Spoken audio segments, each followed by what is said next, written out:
बताओ, सब कोई तो जगला में हिलावेला, ये तो सुतला में हिलाओ तरन। बर्दे बताओ, ये कोई गो समस्या बा। हमारा तो बुझाते नहीं खे कि का करी। साला 5-6 साल हो गई शादी के, ये कहूँ लइका फैका भइल सना। हमार तो दिमागे नहीं खे काम करत। अच्छा सुनले बानी न कि हिलावन बाबा जेकरा के देख लेबे न ओकर गारंटी बा कि लइका पैदा हो जाला। चलो तनी ए बार उनकरे से भेंट करब आ कहब कि बाबा तनी हमरो ऊपर कृपा बरसाई।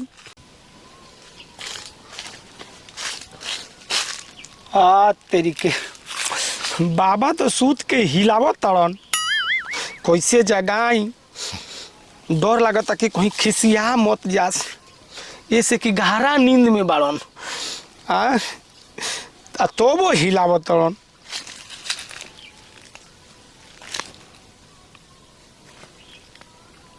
हो तेरी की वाह रे बाबा वाह, सही में जादू बा। छोड़ देनी तो वो हिलता।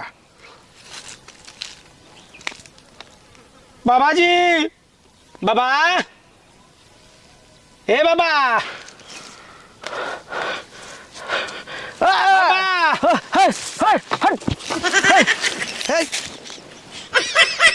मानी पीछे पीछे पीछे देखी पीछे। बेवकूफ कहीं का काहे किसिया तनी बाबा, गोड़ लाए तनी। खुश रहो, इसर बात देख के मन नहीं करत। ये काहे? जब हम हिलावत रही त काहे के बीच में टोकल ह रोकल ह? ए बाबा देखी ना, हमरा ऊपर बहुत बड़ समस्या बा। ऐसे रौरा के जगावे के पड़ल हिला के। तारा पता बा न कि जहाँ हम रहे तहाँ हिलावते रही ना, यही से हमार नाम है बाबा हिलावन। हाँ वो तो हम जानते बानी, हिलावन बाबा नाम है राउर। ए बाबा देखी ना, हमारे को समस्या बा ओकरा के दूर कर दी। और बड़ी नाम सुन ले बानी कि रौरा बड़ी काम के आदमी बानी। हम तार कोनो समस्या दूर ना करब। जेकरा के हिला दे हिले ना वो एकदम निरोगे हो जाला, मतलब ओकर मनोकामना पूरा हो जाला। मन तो करत नहीं थे कि तार समस्या के दूर करी। ए बाबा ऐसा मत कह। अब रौरा सोच ले कि राउर नाती है। अच्छा चल, अब हेतना रिक्वेस्ट कर, विनती करत रह, चिरौरी करत रह, बोला का बात बा। बाबा बात ऐसा बा न कि 5-6 साल हो गए हमार बियाह होखले। तो बढ़िया बा, बड़ा खुशी के बात बा कि तार बियाह हो गइल, 5-6 साल हो गइल बाटे। हाँ, आ सुहाग रात रोज मनता, रात भर सुहाग रात मनता। का हो गइल? ई सुहाग रात के बात कह के हमरा दिल में ठेस पहुंचावत रह। ना बाबा वो हमार प्रॉब्लम बा, रौरा के कहाँ ठेस पहुंचला। तो तार प्रॉब्लम बा तो तू अपने पास रख, जो मेन बात बा वो कह। मैंने बात तो कहा तनी बाबा। अच्छा रे कह। जानते नहीं बाबा, रोज सुहाग रात पर सुहाग रात, सुहाग रात पर सुहाग रात होता, लेकिन एको गो ससुराल लड़का नहीं खस होकत। ये हमार मेन समस्या बा। तो लड़का हो खा के पीएचडी करके बैठल बनी। हाँ बाबा नाम सुन ले बनी। भगल के ना भगल, भागे जल्दी जल्दी भागा। ना जब ले रौरा देखब ना तब ले हम ना जाइब। इस समस्या के समाधान कर देब तबे जाई हम। तो जा अपना मेहरारू के 12 बजे रात खून भेज दियो हमरा के, लड़का हो जाई। ए बाबा देखिए ऐसा मत करी ना, देखो है। और हमारा लागत ना कि रौरा 1.5 नंबर के बाबा आवे। भगल कि ना भगल जले। हाँ तो जाते बानी, तारा नियर बाबा से घंटा देखवाई भो। अरे तो जा ना हो, लाल के कहीं समस्या बा। बड़ा चौक भल भल करे के अपना मेहरारू के भेजे तो सुहाग रात मनइहन। जा हम कहीं और ही देखवा लेब ना, देखब तो जा। हाँ नहीं तो ना ऐसे कहब नु तो ससुरा रोज रोज लड़के के समस्या लेके आई हो। तो हमरो खींच दी के बरल कहा गइल कि 12 बजे रात को भेज दियो अपना मेहरारू के, कहे के ना चाहत रहल कि का करबो। अब जीव हो कहा गइल, छोड़ हटाओ। चलो तनी हिलावन बाबा खियाच देखी का कहत रहन। ई तो हम मोर से एकदम परेशान बानी, कुछ सुनता नहीं खन हमार।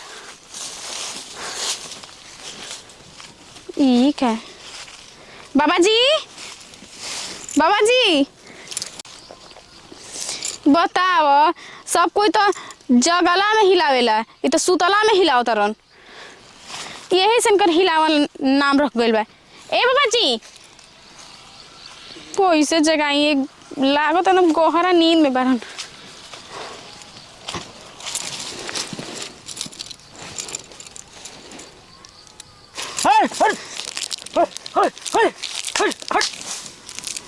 बाबा जी हेने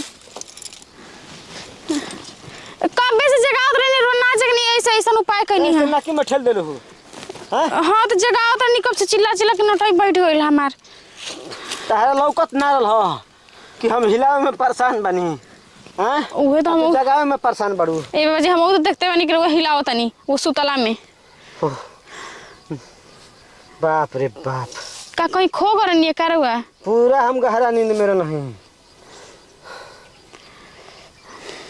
कहो का बात बा हो का बताइए बाबा जी मैं मोर से एकदम परेशान बनी हम तो तू अपना मर्द से परेशान बड़ू यही से हमरा कहे अइलू यही से रहुआ भी नहीं हां ए हे प्रभु अब हम का करी अपना मर्द के छोड़ के हमरा से बियाह कर लो बाबा जी दूर हो जाई कैसन कहता नहीं है बाबा जी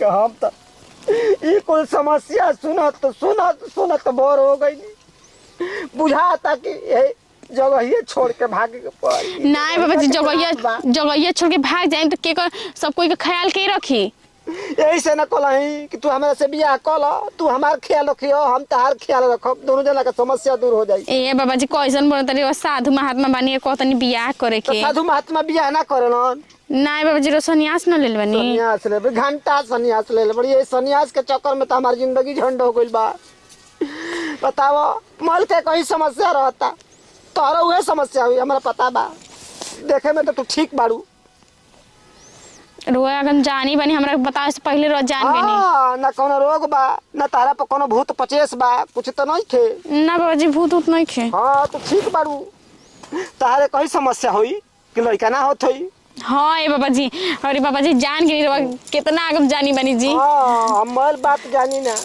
लेकिन अब का करी बताओ हम लड़का हो खावाला जड़ी बूटी लेके घूमत तनी देखी बाबा जी ऐसा मत कहीं बहुत हम मसरा रखले बनी रउआ को पर आल बनी है जे तो हम हूँ असर से साधु महात्मा बनमी कि लोग के कल्याण करब दुख तकलीफ दूर करब तो हम का जानते रही सब कोई के कहीं दुख तकलीफ बा सब कोई के लड़के चाही क्यों नहीं कह सकत के बाबा हमार कपर बथी धइले बा ये मरे हमर मौगी तो नहीं आइल हो लेकिन ये कर दादी मोर का करे ओ तेरी सुनो सब कोई हमरा के आवेला हां अपन काम करवा लेला लेकिन एको पैसा ना धरावेला कोई हिलावन बाबा ए बाबा जी रउआ जितना पैसा कौड़ी कम ना हम उतना पैसा कौड़ी रख दे हम लेकिन रउआ हमार काम कर देही अगर रउआ से हम खुश हो गईनी ना मुंह मांगी कीमत दे हम तो हम तो बतिया कहबे कहनी कि बियाह हमरा कल हमरा से तू खुश हो जाइबू तार तो लिखवे दूर हो जाई हाँ बाबा ठीक कहा तरन बियाह कल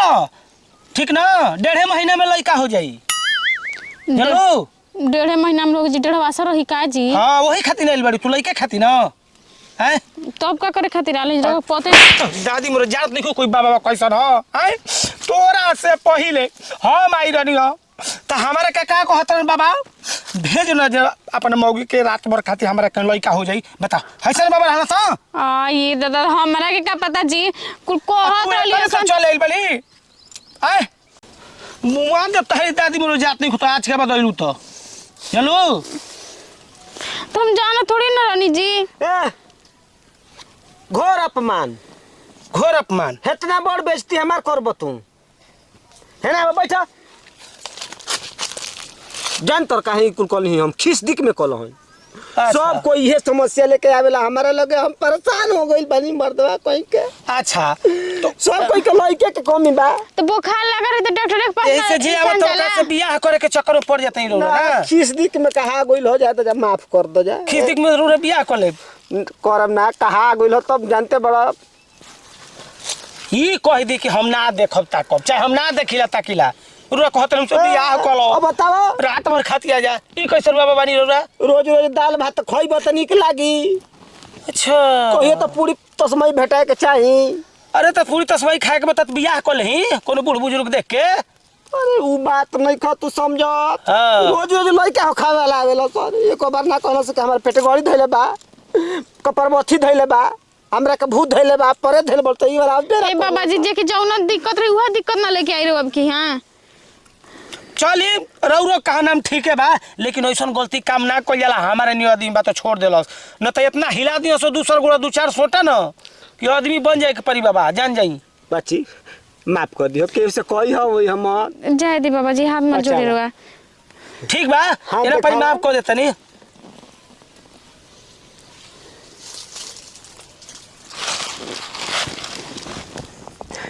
थोड़ा तुका समस्या बाटे। समस्या बा? हाँ, घर में के मम्मीला बाटे। अब बताई महाराज, ये काम पहले ही कह देले रहती, रोरो खुश रहती, हमनियो को खुश रहती जा ओही में तनकी से अड़ंगा बाटे। ना। हाँ, तो लइका फइका होइए सन, हो जइयो सन। होइए सन। बाबा जे करना हो हिलावन, अगर दिल से हिला के देख लियो ना, दिमाग लगा के, तो जान जा कुछ समस्या तुरंत पकड़ा जाई, ना मुट्ठी में आ जाई। तो ठीक बा बाबा। एगो काम करियो, नवरातन चढ़ता न, तो 21 दिन मंदिर पर जाके का दे दियो धार, हाँ अच्छा आ वही घर से हो जाए तार कल्याण। जा वो जैसे माई कहे लगबू 21 दिन में माई कहे लगम जी। 21 दिन में ना रे पगली, माने वही घर ले स्टार्टिंग हो जी ना बाबा। हाँ, समस्या हटे लगी। समस्या हटे लगी, ई बात कहा था तू 21 दिन में माई बनबू। हैं तुम्हारी दादी मोर जा साफ चौपट बाड़ी, तू घरे चल, तो दादी मोर पागल कर दे। ऐसा ऐसा रोगी आके पगला देता हो हमरा के। तनी केहू 9 महीना में माई बने लगे, 21 दिन में माई बनी, ऐसे तो हमार मेहरारू भी का दादी मोर, तू घरे चल। ठीक बा बाबा, प्रणाम, चलते खुश रह, भगवान तोहलो के जल्दी मनोकामना पूरा कर। लेकिन दक्षिणा बा, दक्षिण में अगला बेरा आई तो बाबा दे देव।